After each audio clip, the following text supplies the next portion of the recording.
Hallelujah, धन्यवाद उस खुदा का। आइए अपने पांव पर खड़े होंगे और इस ज़बूर के साथ हम अपने आप को आज के मुकद्दस कलाम के लिए तैयार करेंगे। अपने हाथ उठाइए आसमान की तरफ। मैं कल खुदा दी सोना का जद करेगा कलाम, मैं कल खुदा दी सोना का जद करेगा कलाम, के ओते अपने बंदे आना पागलों का नाल तमाम, के ओते अपने बंदे आना पागलों का नाल तमाम, गल करेगा जो पौसदी बात है सुला सलाम पीरी, गल करेगा जो पौसदी बात है सुला सलाम पीरी, पर चाहिदा है जो मुड़िए ना इस गल तो आसिरी, पर चाहिदा है जो मुड़िए ना इस गल तो आसिरी। आइए मेरे साथ एक मन होकर दुआ कीजिए। बोलिए ऐ कदूस खुदा, मैं शुक्रगुजारी करता हूँ आज के इस मुकद्दस दिन के लिए कि तूने मेरी जिंदगी में ये भलाई का मंसूबा मेरे लिए रखा है ताकि मैं तेरे घर में आऊं। ऐ खुदावंद, मैं अपने आप को तेरी हजूरी के ताबे करता हूँ और यीशु मसीह के नाम से ये मैं मिन्नत करता हूँ आज अपने कलाम की कुदरत को मेरी बरकत के लिए, मेरी शिफा के लिए, मेरे ईमान में बढ़ोतरी के लिए कसरत से जारी कर खुदावंद। और आज का कलाम मेरी जिंदगी में मुझे सेर न छोड़े यीशु मसीह के नाम से। हर वो शैतानी ताकत जो तेरे कलाम को मेरे जीवन से चुरा लेती है, मैं अभी से यीशु मसीह के नाम से उसे डांटता हूँ कि वो मेरे माहौल से, मेरे जीवन से हमेशा के लिए जाती रहे। और आज का कलाम मेरी जिंदगी में मुझे फलदार होने में मुझे हेल्प जारी करे यीशु मसीह के जलाली नाम में। सब मिलकर बोलिए आमीन, हालेलुया। आइए खड़े खड़े मेरे साथ कलाम खुदा की तलावत कीजिए। मेरे साथ देखिए कज़ात की किताब और उसका 20वां बाब और उसकी हम 12वीं आयत से पढ़ेंगे। कज़ात की किताब और उसका 20वां बाब और उसकी 12वीं आयत मुकद्दसा को पढ़िए ऊंची आवाज में। और आज के इन वर्सेस को आप जरूर अपने ध्यान में रखिएगा। बहुत बाबरकत बातें जो खुदा आज के इस कलाम में हमसे फरमाने जा रहा है। 20वां बाब और उसकी 12वीं आयत मुकद्दसा जी। और बनी इस्राएल के कबीलों ने बनियामीन के सारे कबीले में लोग रवाना किए और कहला भेजा कि ये क्या शरारत है जो तुम्हारे दरमियान हुई।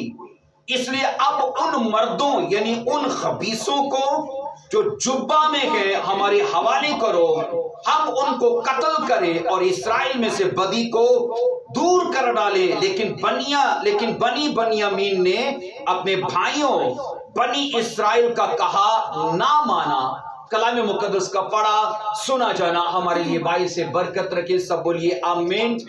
हमने कज़ात की किताब उसका 20वां बाब उसकी 12वीं और उसकी 13वीं आयत मुकद्दसा को पढ़ा है। बैठ जाइए, तशरीफ रखिए। आज का जो हमारा मजमून है वो नहायत तवज्जो तलब है और टॉपिक मैंने सामने लिखा है, ये पावर ऑफ सैक्रिफाइस, कुर्बानी की जो ताकत है, जो पावर है, आज हम उस पर बात करेंगे। हमारा बोना वो कितनी ताकत और वो कितनी पावर रखता है। बाइबल इस सदाकत और इस सच्चाई को हमें सिखाने के लिए, याद रखिए, कुछ भी दरेग नहीं करती। पर हकीकत तो ये है कि इन सच्चाइयों को और इन हकीकतों को हमें सीखने में हिचकिचाहट और प्रॉब्लम रहती है। बाइबल के अंदर ये सीखने को मिलता है कि बनी इस्राएल के कबीलों ने, लिखा है बनियामीन के कबीले पर लिखा है, अपने लोग भेजे और ये कहा कि तुम्हारे बीच में जो शरारत हुई है और जिन लोगों ने वो शरारत की है उनको हमारे हवाले कर दो, हम उस बदी को हमेशा के लिए मिटाना चाहते हैं। आप हैरान हो जाएंगे कि बनियामीन ने कौन सी ऐसी बदी कर दी थी। बाइबल के अंदर लिखा है कि वो ऐसी कौन सी बदी थी जिसका बनियामीन का कबीला मुर्तकिब हुआ या शिकार हुआ, और इजराइली 11 कबीले वो एक कबीले को कह रहे हैं कि उन लोगों को हमारे हवाले करो, हम इस मकरूह काम को और इस निजिस काम को इस्राइल से मिटाना चाहते हैं। और बाइबल ये कहती है उन लोगों ने बदी करने वालों को प्रोटेक्ट किया, उनका दफा किया। बनियामीन ने, बाइबल कहती है, 11 कबीलों को ललकारा और कहा जाओ जो करना है वो करो, पर हम अपने लोग तुम्हें नहीं देंगे। आप हैरान होंगे कि बनी इस्राएल के कबीले ने आपस में, बाइबल कहती है, इस बात पर कसम खाई थी कि हम अपने घरों को नहीं जाएंगे जब तक बनियामीन में से इस निजासत को ना मिटा डाले। अगर आप 19 चैप्टर और 20 चैप्टर, ये आपका होमवर्क है, इसे अपने वक्त में पढ़िएगा। बाइबल कहती है यहां पर बनियामीन के कबीले ने लिखा है कि एक लावी की, एक पास्टर की बीवी से सारी रात रेप किया और इज्तमाई ज्यादती की, और इज्तमाई ज्यादती करने की वजह से वो पास्टर की वाइफ, बाइबल कहती, रात को इसका शिकार हुई और सुबह तड़के ही वो मर गई। और बाइबल के अंदर ये पढ़ते हैं कि हालांकि ये मकरूह काम था और इजराइलियों के बीच में ऐसी खबासत को नहीं होना चाहिए था, लेकिन लिखा है ये बनियामीन का कबीला शैतान के हाथों इस कदर बह चुका था कि अपने ही लावी की, आप पढ़ना अपने वक्त में, बाइबल कहती है वो इस कदर हम जिन्स प्रस्ती का शिकार थे। वो तो चाहते थे लावी से, अपने पास्टर से हम जिनसी का वो शिकार हो, उससे वो बदी करें। लेकिन बाइबल कहती है लावी, वो उस टाइम जिसके घर में रह रहा था, उस आदमी ने लावी की वाइफ को उनके हवाले कर दिया, पर लावी को बचा लिया। इंतहाई दर्जे का ये शर्मनाक काम था जो इजराइलियों के बीच में हुआ। और बाइबल कहती है, यहां पर आप पढ़ लो 19 बाब की 25 और 26 वर्ष को, इसको पढ़िए बेंशाजी जरा, 19 चैप्टर उसकी 25 और उसकी 26 वर्ष को क्या लिखा है यहां पर। बस वो मर्द अपनी हरम को पकड़कर उनके पास 25 से, पर वो लोग उसकी सुनते ना थे। 19 के आपने 25 का जी, पर वो लोग उसकी सुनते ही ना थे। हाँ। बस वो मर्द अपनी हरम को पकड़कर उनके पास बाहर ले आया। हाँ। उन्होंने उससे सोबत की और सारी रात सुबह तक हाँ। उसके साथ बदज्यादती करते रहे। हाँ। और जब दिन निकलने लगा तो उसको छोड़ दिया। 26 वर्ष। वो औरत को कूदते हुए आई और उस मर्द के घर के दरवाजा पर जहाँ उसका खामद था गिरी और रोशनी, खामोशी से सुनिए, और रोशनी होने तक पड़ी रही। आमीन। आगे 27 पढ़ोगी तो बाइबल कहती है वो तड़के ही वो दम छोड़ चुकी थी, वो मर चुकी थी। और पता है लावी ने क्या किया? लावी ने अपनी ही वाइफ के फिर 11 टुकड़े किए, 12 टुकड़े किए, और 12 इजराइल के कबीलों को वो टुकड़े भेज दिए और कहा ये देखो कि मेरे ही भाइयों ने मेरे घराने के साथ ये क्या सलूक किया। और बाइबल के अंदर आप पढ़ोगे इजराइलियों ने ये कहा कि ये वाकया जो हुआ है हमारे बीच में, ऐसा वाकया ना कभी हमने सुना और ना कभी माजी में और ना कभी अब हुआ है। और लोगों ने कसम खाई कि हम अपने घरों को नहीं जाएंगे जब तक इस नजासत को, इस भयानक और शर्मनाक काम को इजराइल से मिटा ना डालें। और लिखा है वो सभी एका करके, हमने ये पढ़ा कि बनियामीन के पास आए और ये कहने लगे उन खबीस लोगों को जिन्होंने इज़राइल के बीच में ये शर्मनाक काम किया है हमारे हवाले कर दो। अजीजों, याद रखो कि बजाय इसके कि बनियामीन के कबीले के उन लोगों को उनके अंजाम तक पहुंचा दिया जाए, लिखा है बनियामीन के हुक्मरानों ने उस बदी का दफा किया, उसको प्रोटेक्ट किया और ये ना सोचा कि ये हमारे ही पास्टर की फैमिली के साथ हमारे खबीस लोगों ने ये क्या कर दिया। इस मामले को लेकर मैंने कहा बनी इस्राएल इस कदर गैरत से भर गए कि उन्होंने एका किया, हम नहीं जाएंगे जब तक हम इस निजासत को मिटा न डाले। 19 वर्ष में यह पढ़ा गया कि बनी इस्राएल सुबह तक सवेरे उठे। यहां 19 वर्ष से पढ़िए, 20 की 19 से 20 चैप्टर और उसकी 19 वर्ष में क्या लिखा है इसको पढ़। इस्राएल सुबह सवेरे उठे और जुबा के सामने डेरे किए, खड़े किए। इस्राएल के लोग बिन्यामीन से लड़ने को निकले और इस्राएल के लोगों ने जुबा में उनके मुकाबले सफराई की। ठीक है, अब सुनिए, हमने ये पढ़ा कि इस मामले को चाहिए था कि हुक्मरान भी इस पर बात करते, हुक्मरान भी उन लोगों को पकड़ के हवाले करते, लेकिन ये लिखा है कि एक कबीले ने 11 कबीलों के साथ लड़ने की जसारत की। और ये सोचो, कोई अच्छी बात के लिए नहीं बल्कि बुराई को, और वो बुराई जिसको खुदा ने कहा कि इज़राइल के बीच में नहीं होना चाहिए। आपको याद होगा हमने मकरूह कामों की एक बार लिस्ट पढ़ी थी और उनमें एक मकरूह काम हम जिन्स प्रस्ती का भी था।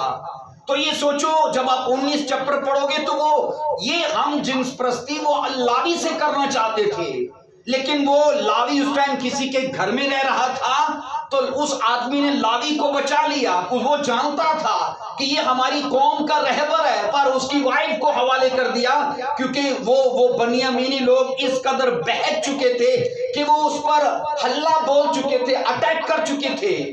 और 11 कबीलों ने, बाइबल कहती है, एका किया और ये कहा कि हम इस नजासत को मिटा डालेंगे। और हमने ये पढ़ा है 19 और 20 वर्ष में कि वो सभी जुब्बा में आकर सब अराई कर चुके थे। अब यहां पर पढ़ेंगे 21 वर्ष में कि बनियामीन के बीच में और इज़राइल के बीच में ये पहला ऐसा मौका था जब वो आपस में लड़े हैं। 21 वर्ष को तब बनियामीन ने जुब्बा से निकलकर उस दिन 22,000 किन को मार दिया? बोलिए, किन को मार दिया? तो मरना किन को चाहिए था? बनियामीन को मरना चाहिए था और मर गए इस्राएली।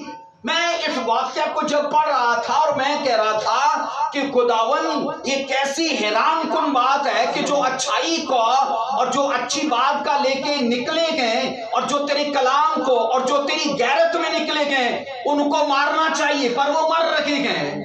और बाइबल के अंदर लिखा है, यहां पर मरकूम है कि 22,000 एक दिन इजराइलियों में से मर गए और खाक हो गए और ढेर हो गए। इस्राएलियों ने, बाइबल कहती है, इस लड़ाई में अपने 22,000 लोगों को खो दिया। और मैं ये कह रहा हूं कि खोना उनको चाहिए था क्योंकि वो बुराई में थे, अच्छाई में तो इस्राएली थे और ये गैरत में थे और ये खुदा के कलाम के साथ खड़े थे, लेकिन इनको नुकसान उठाना पड़ा।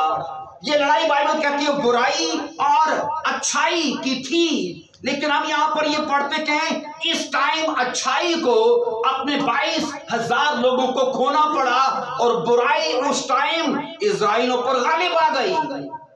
और इसमें कुछ अजीब नकी का याद रखिए कि अच्छाई की लड़ाई लड़ने वाले हार गए, क्योंकि जब अच्छाई की लड़ाई बाइबल के तरीकेकार के मुताबिक नहीं होगी तो वो हारेंगे। हो सकता है आपकी सोच सही हो सकता है आपका ईमान सही हो, पर आपका तरीकाकार सही ना हो। अगर सोचो हमारा फाइट करना, क्योंकि यहां पर जो लोगों के पीछे जो स्पिरिट है ना, असल फाइट उससे थी। और लोगों के पीछे जो स्पिरिट थी वो फॉर्निकेशन की, ज़नाकारी की स्पिरिट। और मैं आपको कई बार कह चुका हूं कि वो शैतान से भी ज्यादा डेंजरस है, क्योंकि खुदावन के कलाम में लिखा है कि शैतान का मुकाबला करो पर बदी से वहां से लिखा है भागो, बदी का मुकाबला ना करो। और इन बनियामीन लोगों के पीछे वो स्पिरिट काम कर रही थी। और बाइबल कहती है इजराइली निकले बड़े जोश के साथ, और वो होश में, और वो मैं कह रहा हूं जोश में थे, पर बाइबल के वे में, उस तरीके कार में नहीं थे। और लिखा है उनको 22,000 लोगों को खोना पड़ा। खुदावंद अपने लोगों की हार से कभी नहीं हारता, ये याद रखिए। वो इतना अजीम है, मैंने कहा वो इतना महान है कि अपने लोगों की हार से उसे कुछ फर्क नहीं पड़ता।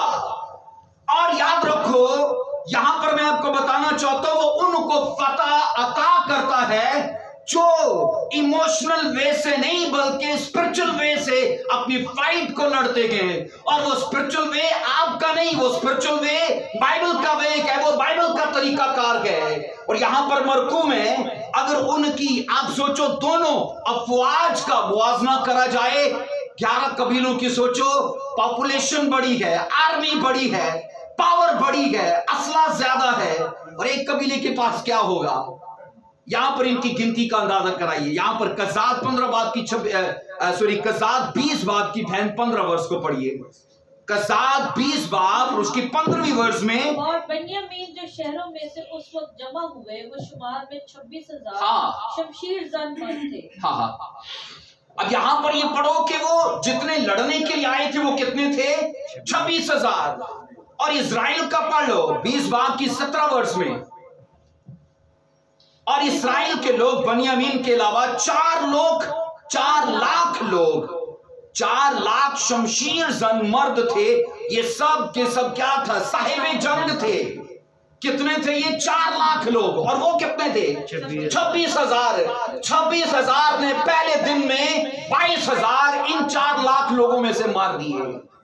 क्या आपको ऐसा नहीं लगता कि भाई ऐसा नहीं होना चाहिए कि जहां पर तादाद ज्यादा है, जहां पर मारने वाले ज्यादा हैं, जहां पर आर्मी ज्यादा है, ऐसे कैसे मुमकिन है? ऐसे कैसे मुमकिन है कि वो हार जाएं? आप बाइबल में इस वाक्य को पढ़ोगे तो लिखा है इजराइलियों ने पीठ दिखाई बनियामीन के कबीले को, और वो लौट कर अपने खैमों में, अपने घरों में वापस आए। आप ये सोचो 4 लाख लोग जिनकी सोच सही है, जिनका जोश सही है, और वे एक गैरत में निकले गए, लेकिन वहां पर उनको 22,000 लोग खोने पड़ गए।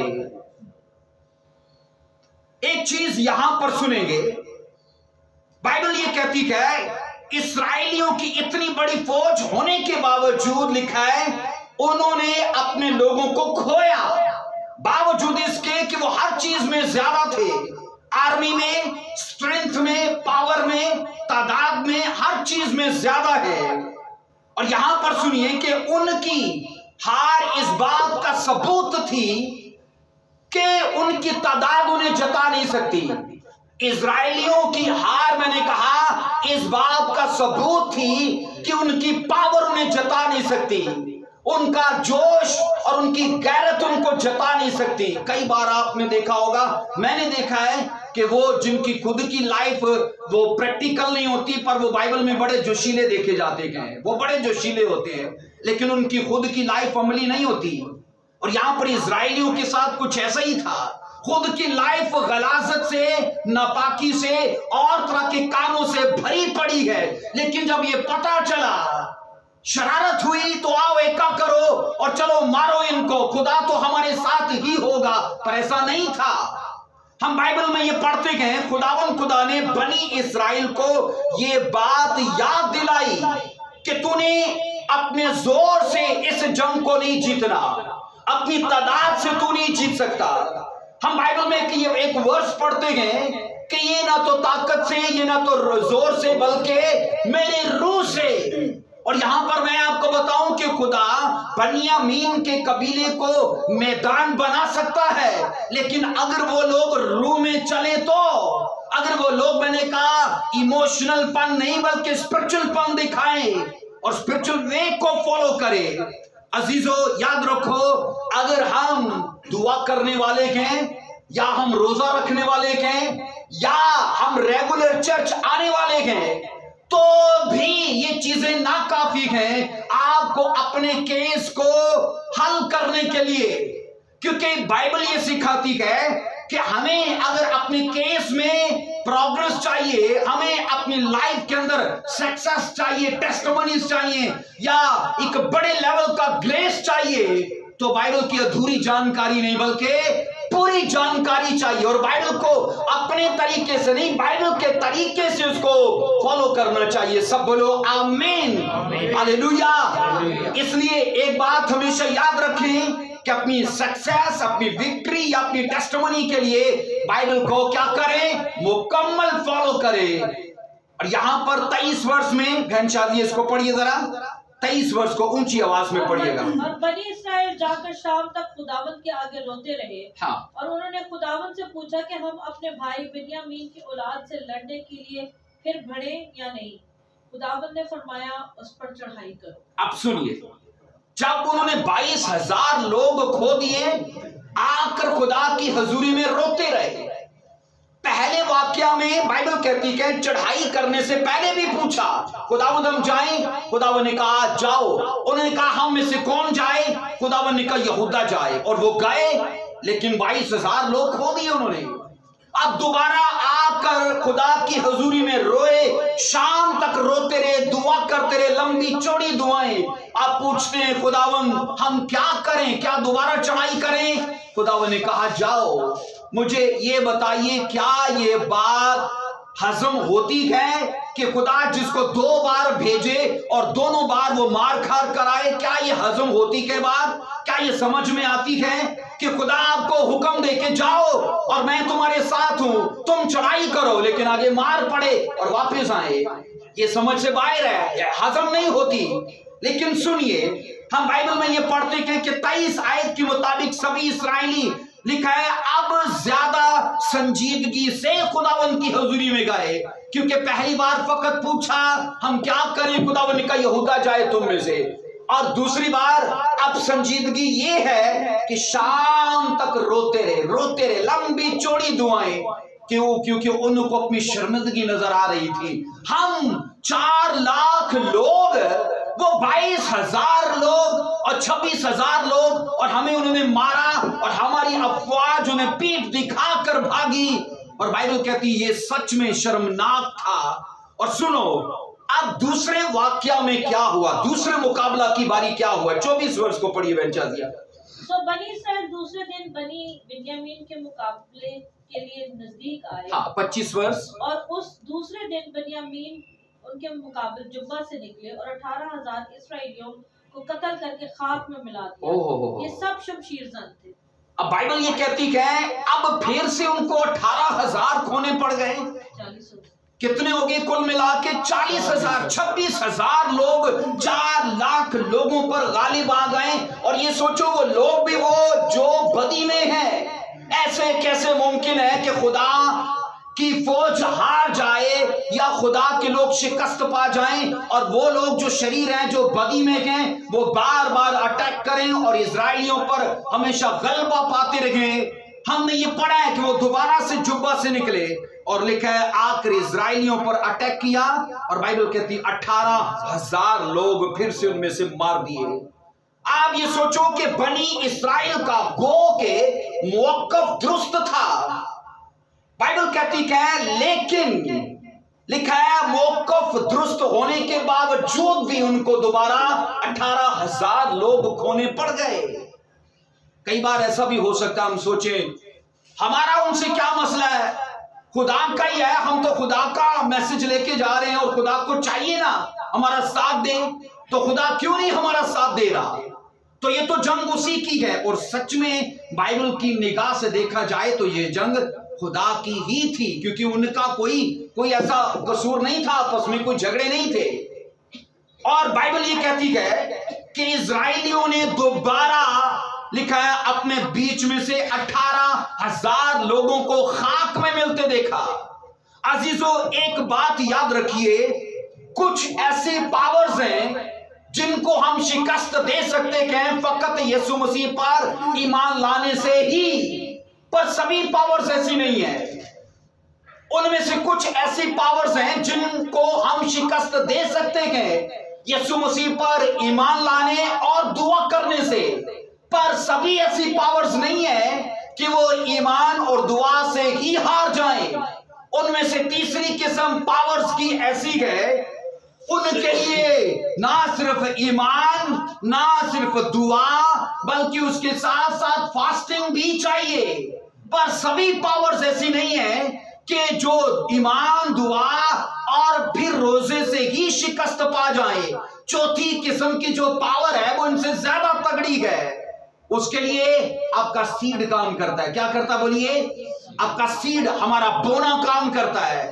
बाइबल के अंदर मैंने कहा कुछ ऐसी पावर्स हैं, याद रखो, जहां पर हमारा फेथ काम नहीं करता वहां पर प्रेयर्स काम करेंगी, और जहां पर प्रेयर्स काम नहीं करती वहां पर ये याद रखो, जहां फेथ और प्रेयर्स काम नहीं कर रही वहां फास्टिंग काम करेगी, और जहां पर प्रेयर्स और फास्टिंग काम नहीं कर रही, फेथ काम नहीं कर रहा, वहां पर सीड काम करता है। क्या करता है बोलिए?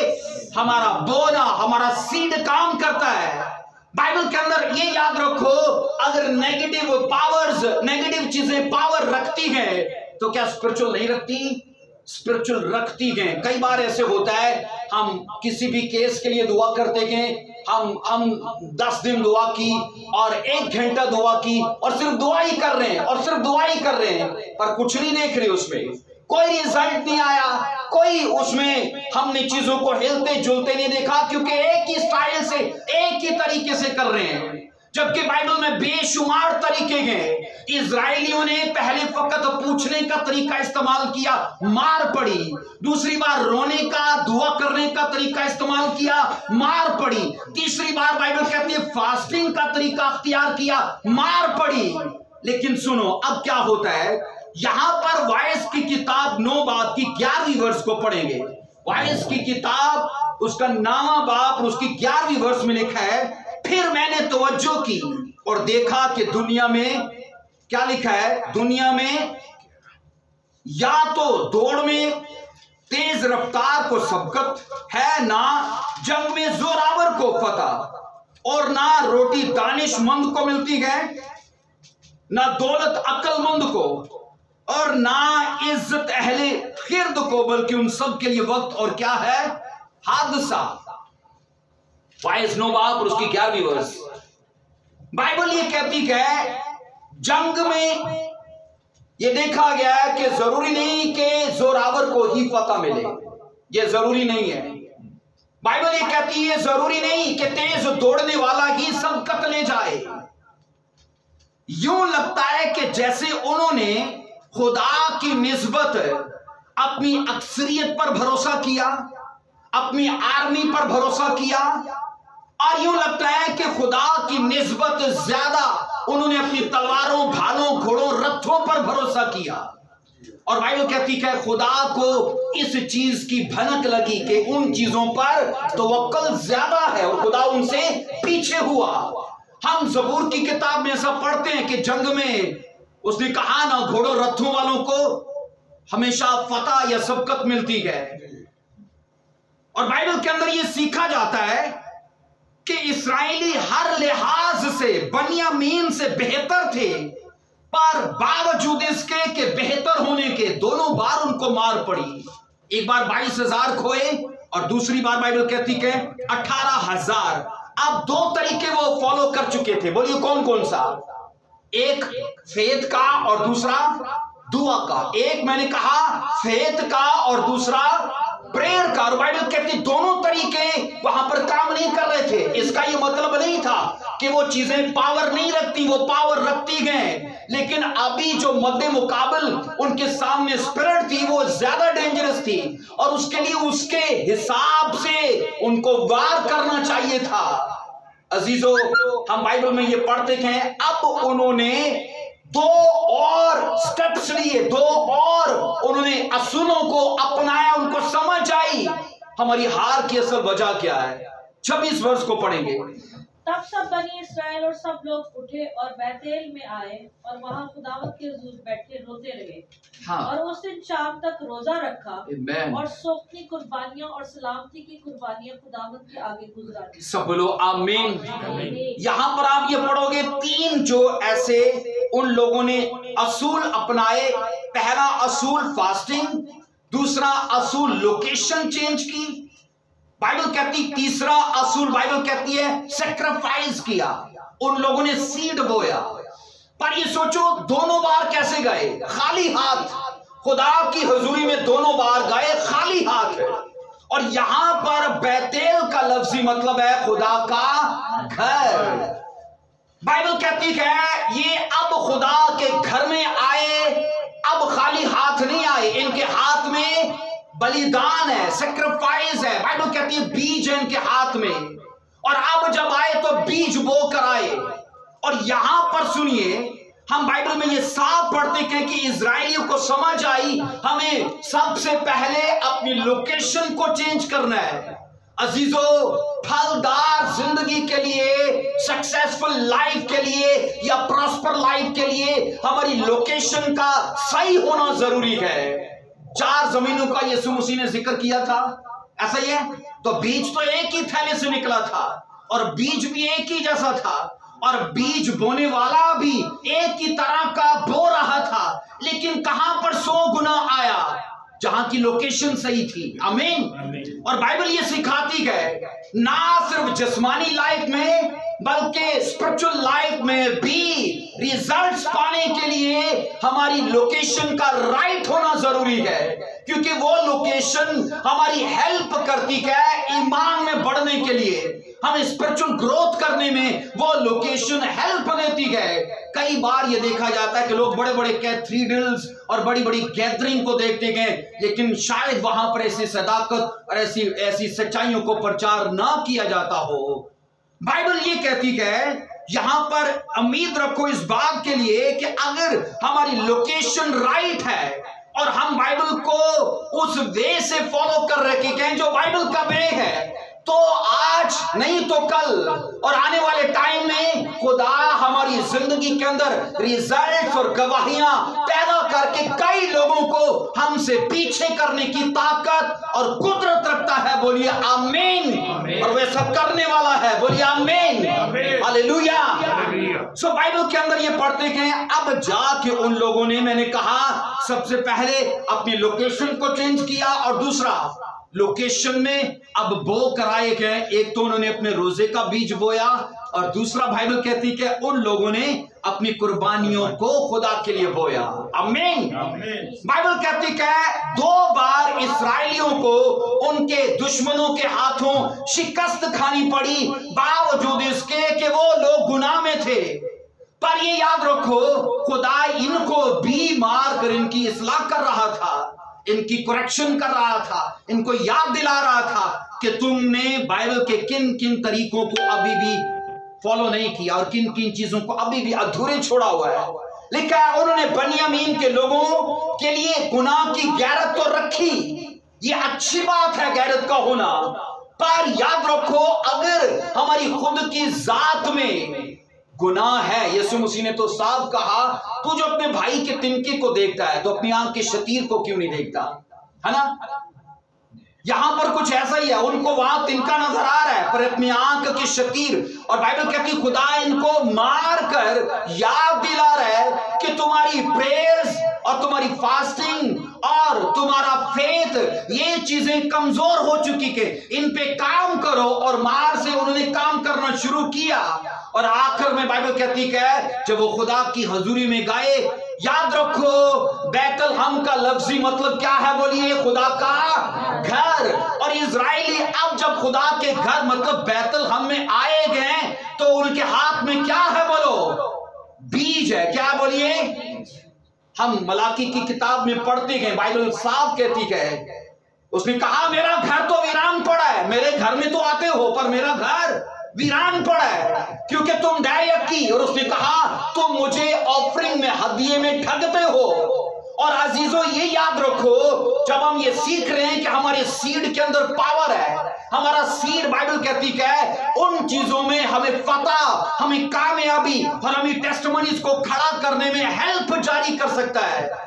बाइबल कहती है वो बैतेल में आए पर वो जानते थे कि खुदा की हजूरी में जाना और खुदा के घर में जाना खाली हाथों से ये मुनासिब नहीं है।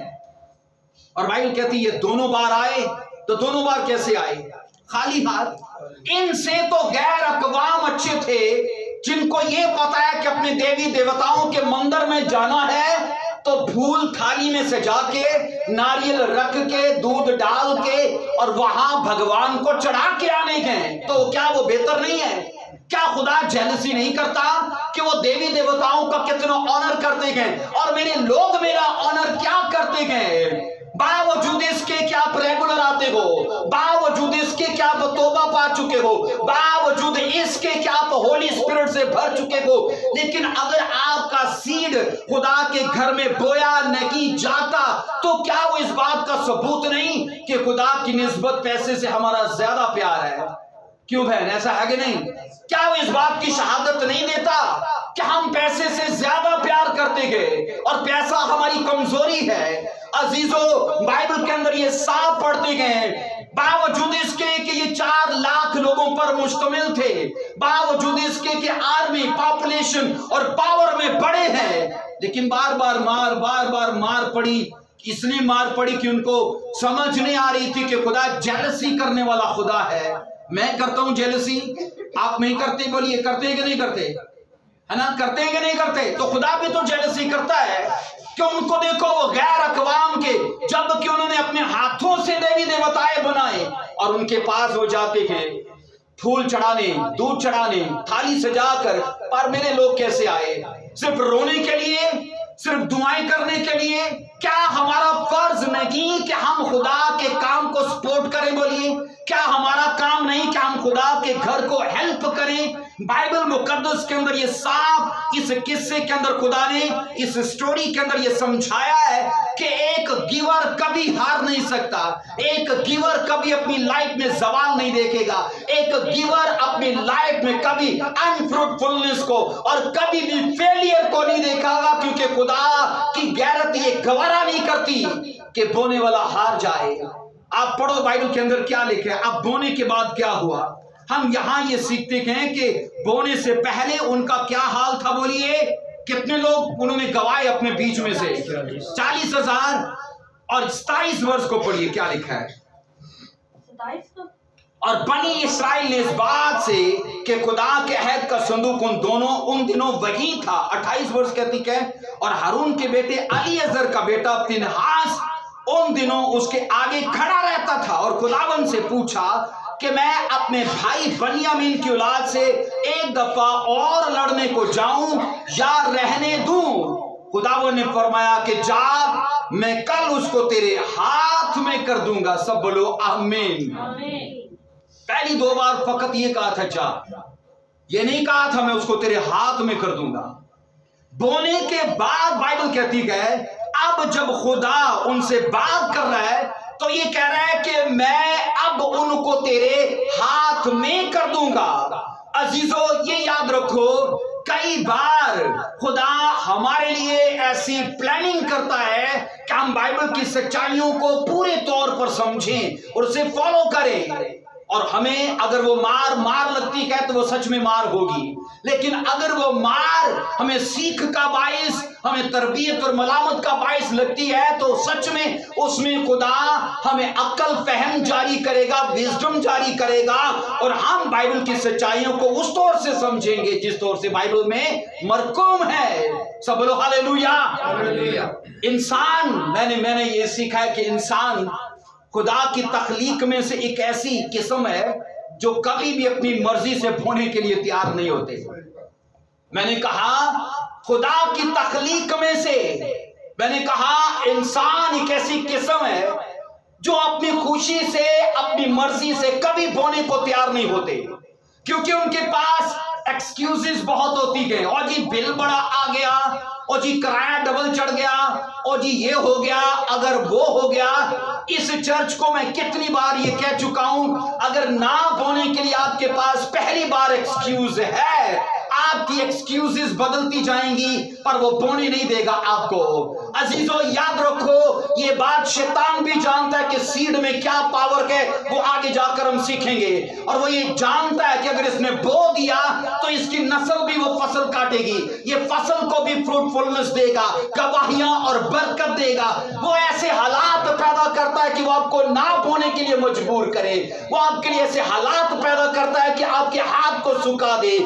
अगर सोच लो आपका वो इनकम ऑफ सोर्स खुदा की तरफ से सूख गया, तब क्या करोगे? तब क्या करोगे?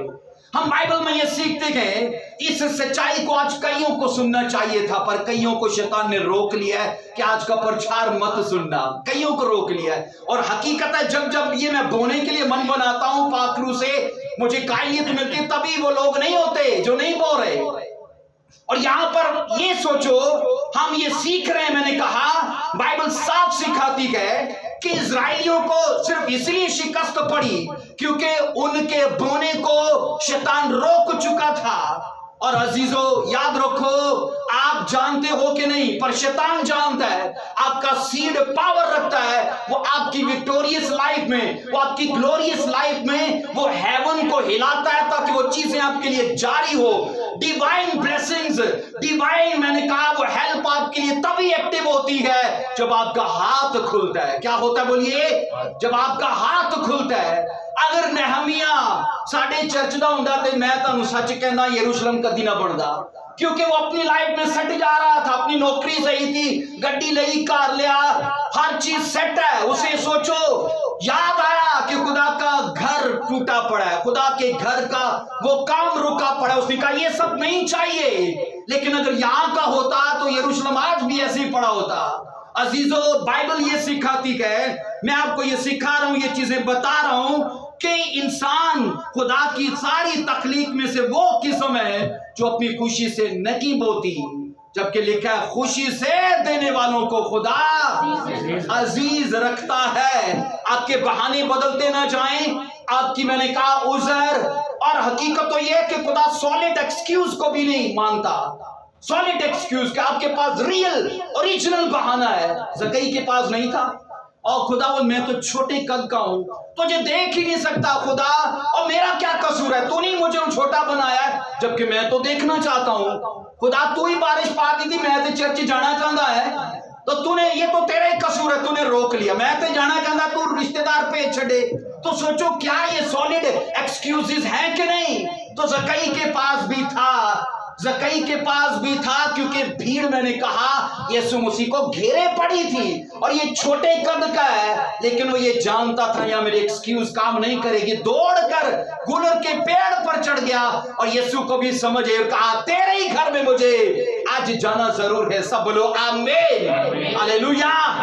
इसलिए याद रखो, अपनी लाइफ को ऐसे बनाओ कि संडे के दिन और आपकी टाइथ बोने में, आपकी ऑफरिंग बोने में, ये चीजें आपकी लाइफ में से सेट होनी चाहिए कि शैतान 1000 बार प्लानिंग करके भी रोक ना पाए। सब बोलो हालेलुया। और आज के बाद ये सामर्थ आपको जारी हो, ये ग्रेस आपको जारी हो, ये पावर आपको जारी हो यीशु मसीह के नाम में। हर वो शैतानी अटैक जो आपके हाथ के ऊपर है, जो आपके सीड के ऊपर है, वो आज के सरमन की पावर से जाए यीशु मसीह के नाम से, और आपका बीज एक बड़ी फसल को पैदा करे। बोलो हालेलुया, आमीन।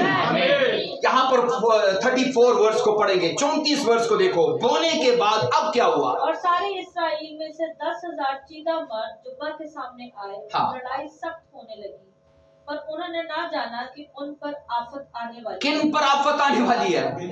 बनियामीन के ऊपर। और ये बला, ये आफत कैसे एक्टिव हुई है? खुदा, इसको आप खुदा का गजब कह सकते हो। ये कैसे एक्टिव हुआ?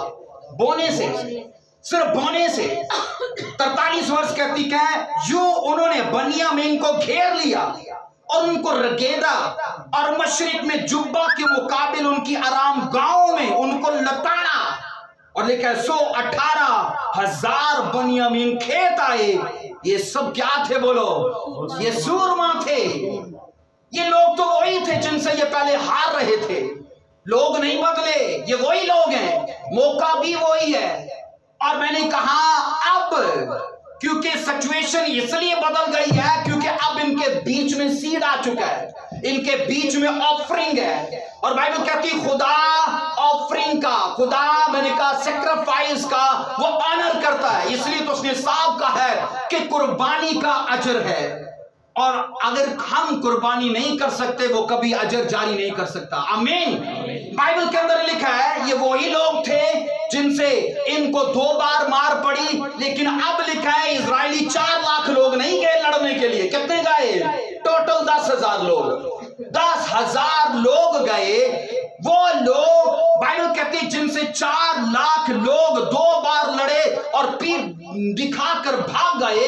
अब इजरायलियों में से फकत 10,000 लोग गए, क्योंकि बाइबल के सब उन प्रिंसिपल्स को ये टोटल फॉलो कर चुके थे और बाइबल के खुदा भी उनको तसल्ली जारी कर चुका था। अब मेरा आफत, मेरा गजब उन पर जारी होगा और कहा मैं उनको तुम्हारे हाथ में कर दूंगा। याद रखो वो चीजें जो आपके हाथ में नहीं गए वो आपके बोने से, मैंने कहा वो आपके सीड से, वो चीजें खुदा आपके एनवायरनमेंट में, आपकी लाइफ में, आपकी सेक्शंस में वो इन चीजों को कायम करता है, क्योंकि वो गयूर खुदा है।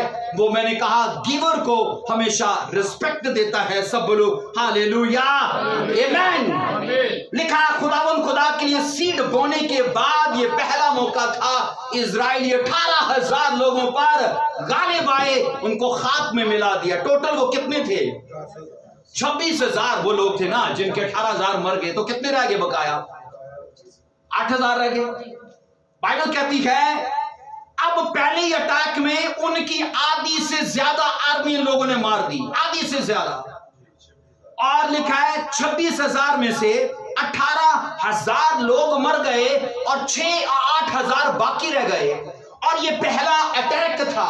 ये अजीजों याद रखो कि खुदावन खुदा को जब अपने लोगों का बोना दिखाई देता है तो हेवन भी उनके लिए उन चीजों को रिलीज करता है जो उनको उस युद्ध में या उस जंग में दरकार हो। बाइबल में कई ऐसी जंगें हैं जिनको इजराइल ने हारा, फकत ना बो के, लेकिन कई ऐसी जंगें हैं जो जीती गए अपनी तादाद की वजह से नहीं, अपने बोने की वजह से। आमीन। सोचो ना बोने से उन लोगों ने 40,000 गवाए और बोने से बाइबल कहती पहली ही बार कितने? 18,000 उन लोगों ने मार दिए। बनी इस्राएल के लिए लिखा है कि डिवाइन जो पावर्स थी ना वो हरकत में आ चुकी थी, उनको दिखाई दे चुका था कि अब ये बाइबल को उस तरह से मान रखे गए जैसे बाइबल का तरीकाकार है कि खुदा के सामने जब भी जाओ क्या करो?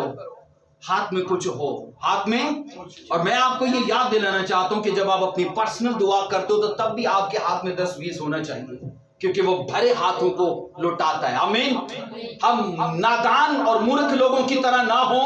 मैं ये कहता हूं एक वो सोचो अगर हम डॉक्टर के पास जाते हैं या अगर और किसी वो बच्चे की कंडीशन भी मनवाने के लिए जाते हैं तो उनके लिए भी हमारे पॉकेट में पैसा होता है कि नहीं? क्योंकि 50 रुपए कंडी मलन जो लेगी तो डॉक्टर 600 फीस लेगा, तो पादरी या खुदा दा घर पावे 10 वरी भी आओ तो खाली है ना।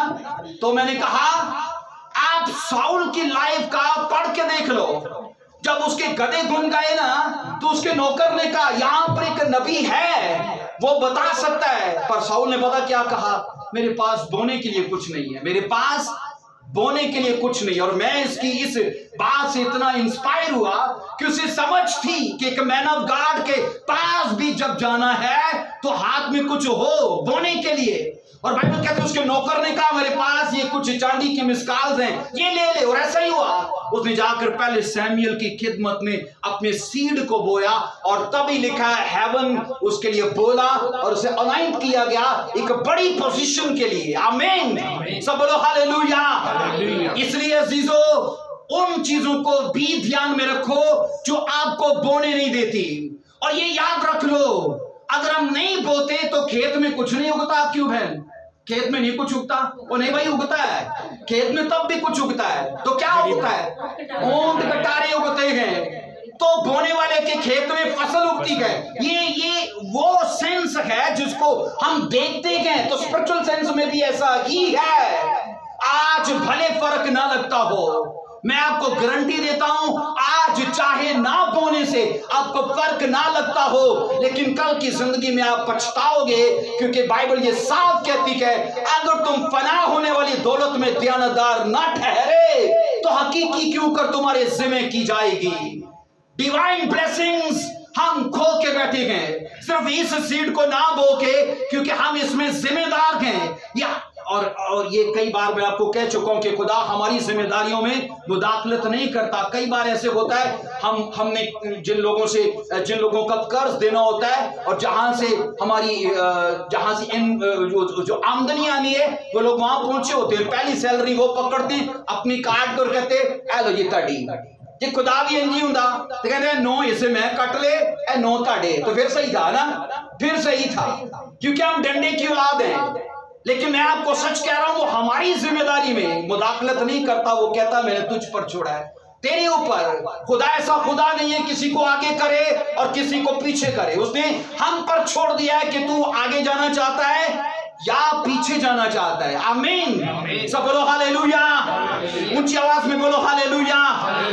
बाइबल के अंदर ये साफ पढ़ते के लिखा है, उन लोगों ने 18,000 लोग पहले ही दिन लताड़ दिए, इस वजह से अब सीड उनके साथ है, अब ऑफरिंग उनके साथ है, अब दोना उनके साथ है, और लिखा है वो अपने दुश्मनों पर गालिब आ गए। सब बोलो हालेलुया। सो इस्राएलियों को ये फतह कैसे हासिल हुई?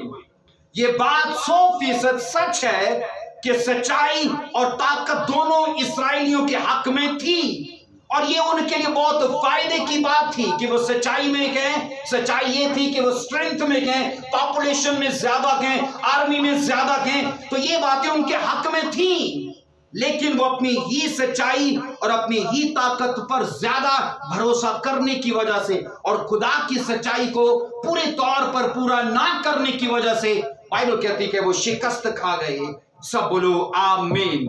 45 वर्ष को बहन पढ़िए, मैं पढ़ता हूं, चले। कज़ात यही 20 चैप्टर की 45 वर्ष में,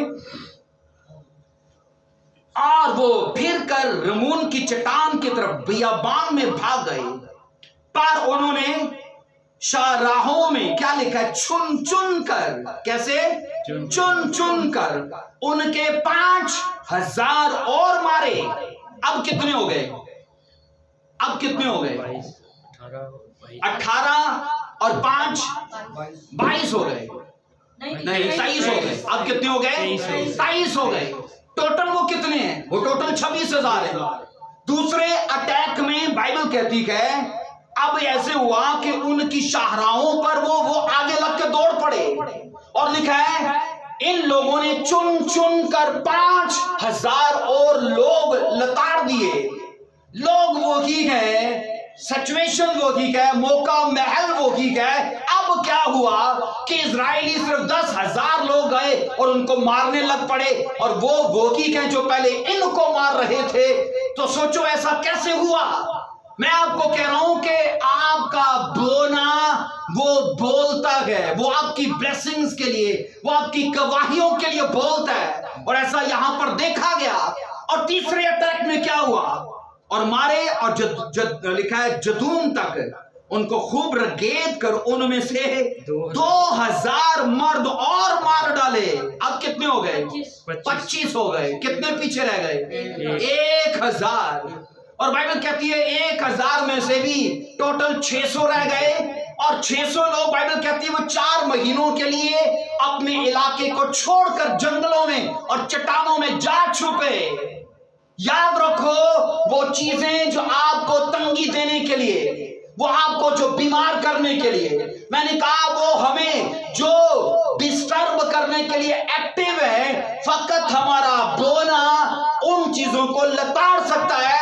अगर हमारी दुआ से वो चीजें नहीं लतड़ रही, मैंने कहा हमारी फास्टिंग से वो चीजें लतड़ नहीं रही, हमारी मैंने कहा फेथ करने से वो चीजें शिकस्त नहीं पा रही, तो बाइबल ने कई वेपन्स दिए गए। कहा जहां तुम्हारी दुआ काम नहीं कर रही तो वहां फेथ काम करेगा, और कहा जहां दुआ और फेथ काम नहीं कर रहा तो वहां रोजा काम करेगा, और जहां पर दुआ फेथ और रोजा काम नहीं कर रहा वहां पर क्या होगा?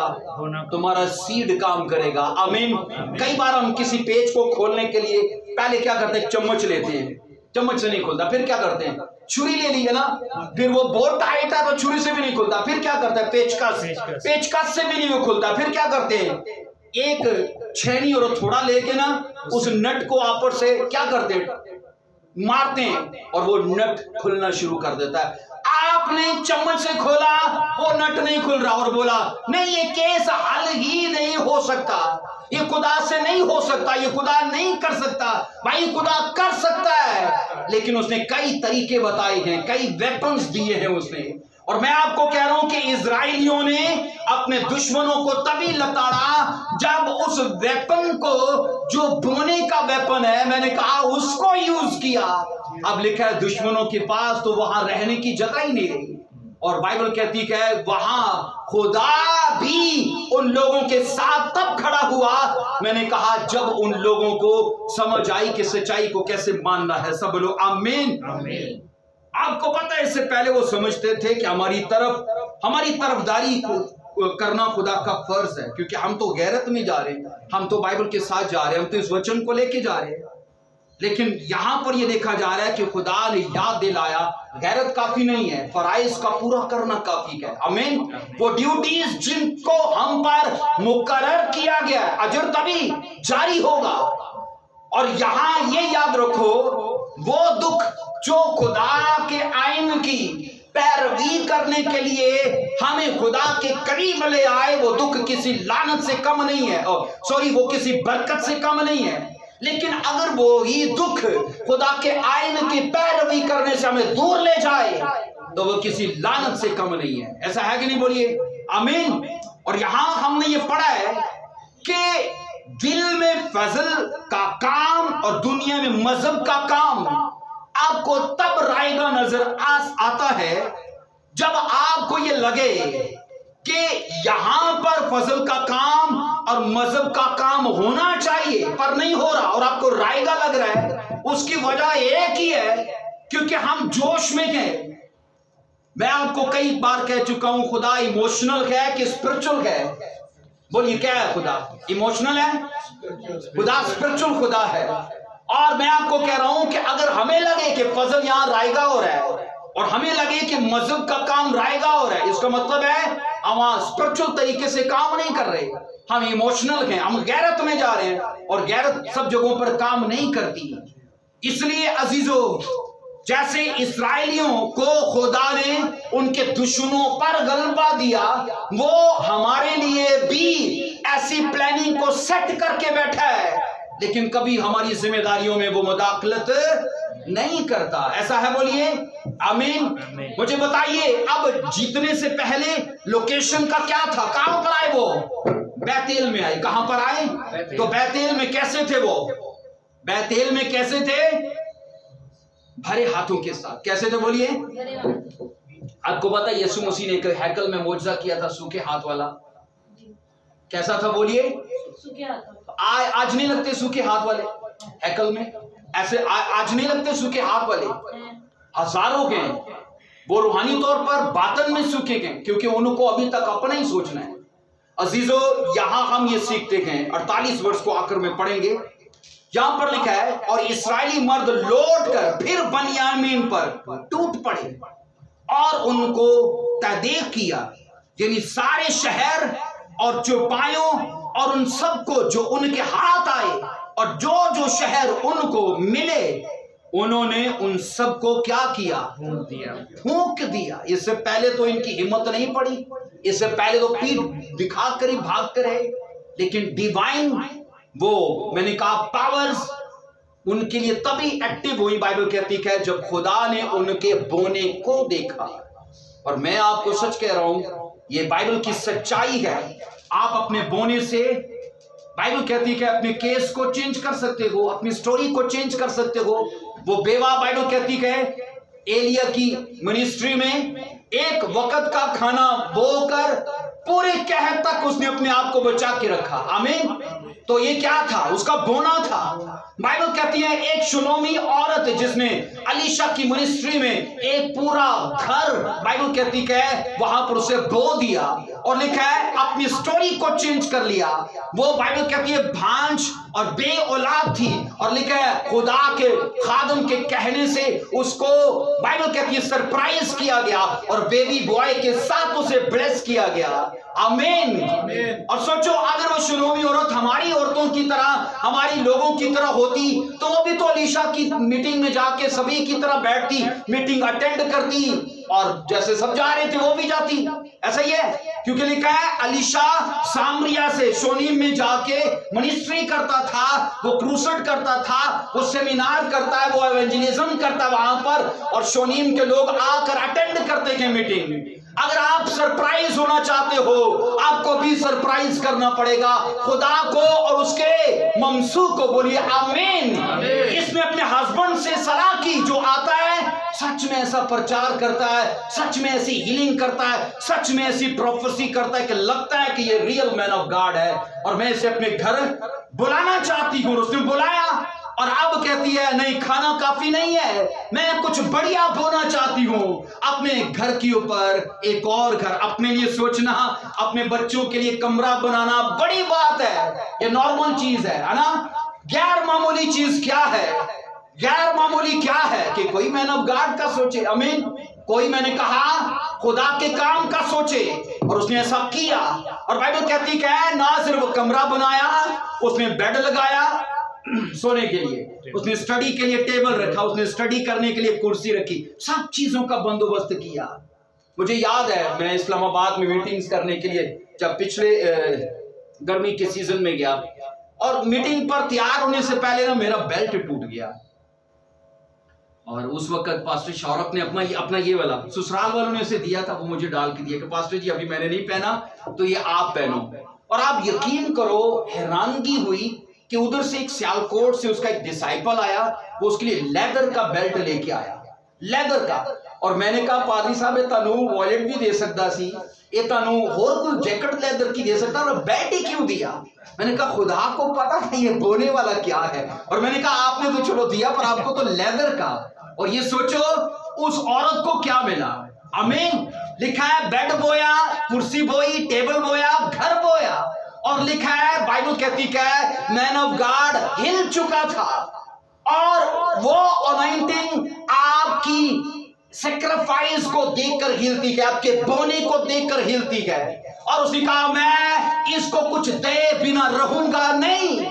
उसने कहा बादशाह से तेरी सिफारिश करूं? उसने कहा मुझे कुछ नहीं चाहिए। एलीशा बोल पड़ा अगर देना ही है तो इसे बेबी बॉय दे दो, एक बरकत दे दो इसे बेबी की। और एलीशा ने कहा जा मेरा खुदा तुझे अगले साल बेबी बॉय के साथ ब्लेस करे। हाथ उठाकर बोलो आमीन, हालेलुया। इस सच्चाई को बाइबल में हमने पूरे होते देखा है। और ये कैसे हुआ? ये सफर कैसे शुरू हुआ? बोने से। आमीन, बोने से। आप अगर वेट कर रहे हो कि मैं 20,000 सैलरी है और बड़ी मुश्किल से मेरा गुजारा चलता है, जितना रब ने मेरी 3,000 सैलरी कर दी थी मैं बोना शुरू कर दूंगा, आप कभी नहीं बो सकते। क्योंकि जो तंगी में नहीं बो सकता, क्या लिखा है जो थोड़े में दयानतदार नहीं वो ज्यादा में क्या होगा। अगर हम 20 में नहीं बो सकते तो बहन गारंटी है कि हम 30 में बोएंगे? क्योंकि हम ये सोच के बैठे होंगे तो 40 होएगी फिर बोआंगे, तो कोई गारंटी नहीं है इस चीज की कि जिस सिचुएशन में अभी हैं हम और खुदा के साथ फेथफुल नहीं गए तो कल की स्टोरी और कल की गवाही को सोच कर बैठे अगर खुदा ऐसा कर देना तो फिर मैं भी खुदा नू दसा कि मैं कितना देना प्यार करता है। खुदा आज का देखता है, कल का नहीं। आमीन, सब बोलो आमीन, हालेलुया। हम कल का देखकर चलते हैं, खुदा आज का देखकर चलता है हमारा। हम आज कैसे चल रहे हैं, कल कैसे चलेंगे, कोई गारंटी नहीं है। आइए हम अपने पांव पर खड़े होंगे। Thank you Jesus Christ, hallelujah. इस बात को समझिए, इस बात को समझिए कि आपके बोने में क्या है, बोलो पावर है। क्या है बोलिए? आपका सीड क्या करता है बोलिए? पावर रखता है। और शैतान ये जानता है कि आपकी स्टोरी, आपका केस, आपका बिजनेस, ये सब चीजें चेंज हो सकती हैं, इसीलिए वो आपके बोने को रोकता है ताकि कल जो ब्लेसिंग्स आनी है, जो खुशहाली आनी है, आप उन चीजों को देख ना पाओ। आइए अपने हाथ उठाइए। Thank you Jesus Christ, hallelujah. इस ग्रेस को रिसीव करो जो इजराइली बात नहीं कर पाए वो आप कर पाए। जब जब बैतलहम में आए, बैतेल में आए, जब जब आप खुदा के घर में आए, जब आप खुदा की प्रेजेंस में आए, फकत रोने के लिए नहीं, फकत आप गिड़गिड़ाने और आप अपनी दुआ या दरखास्तों के लिए नहीं, बल्कि खुदा के काम को सपोर्ट करने के लिए, खुदा के काम को मैंने कहा हेल्प करने के लिए हेवन आपके लिए ब्लेसिंग्स को जारी कर सकता है। हेवन मैंने कहा उन रुकी चीजों को आपके लिए हरकत में ला सकता है अगर आपके हाथ खुलते हैं तो। हालेलुया। जी भाई Parvesh, hallelujah. Thank you Jesus Christ, hallelujah.